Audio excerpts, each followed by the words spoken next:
Good morning. Ngasi card message ngase khoi rashi gi matung ina ko card trying to katang thok jarage trying to sidegi shai shagi rashi ma pala khala khala ga dumai taroga yemina rase ko do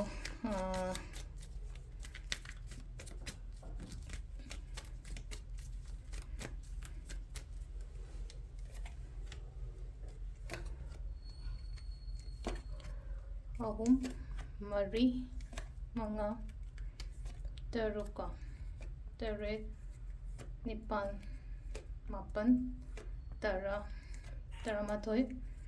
taranithoi ko ka trying to rashi trying to ko khoi first ko hadi mesh rashi gi ngase kaino ko mesh rashi gi ona selai se pashang sa gi ga da mane katang ngasi je lak pe ko hadi lan thum changa pa khol ko dai taroga brish rashi gi ona phajana khandara khol investment gumba kai gumba to bi be ka shukai te ko khallo dum isha gi khalaga ai kana na bane haina khalaga ko ai ngon da mating gumba kai gumba dumai lak ko do hadi nupi gumba kai gumba mai to lai ko sisana khoi gi mithun rashi ko karkat ki ona thabak inkhang da chawkhat pa khopa su lai aphaba gumba lak ko su ko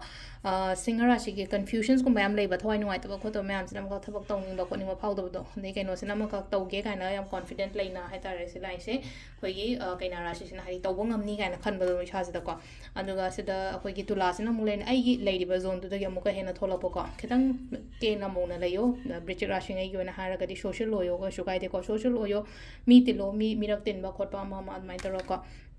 धनु को धनु गेसेना हाइदे growth गुम्बा कई गुम्बा लेरी थबक तो मतमदा चौखटपा खोटपा अमुके न फबा कुंभराशि मकर राशि की प्रॉब्लम्स गुम्बा कई गुम्बा लेरगदी प्रॉब्लम से लोशन बा खोचन बा नुवाइ तब खोतब खरा थौदो गुम्बा कई गुम्बा थोगा हाइदे एंडिंग ओशन बदो को येनरगा लेब को लेर तारग जुनाइ तरगा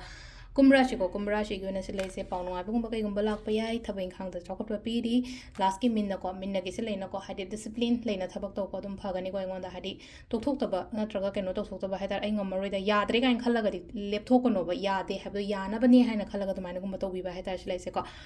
अदो सिसे अखोइगी कैनो को राशि की मतुंग इना को tarot card reading ma'am thank you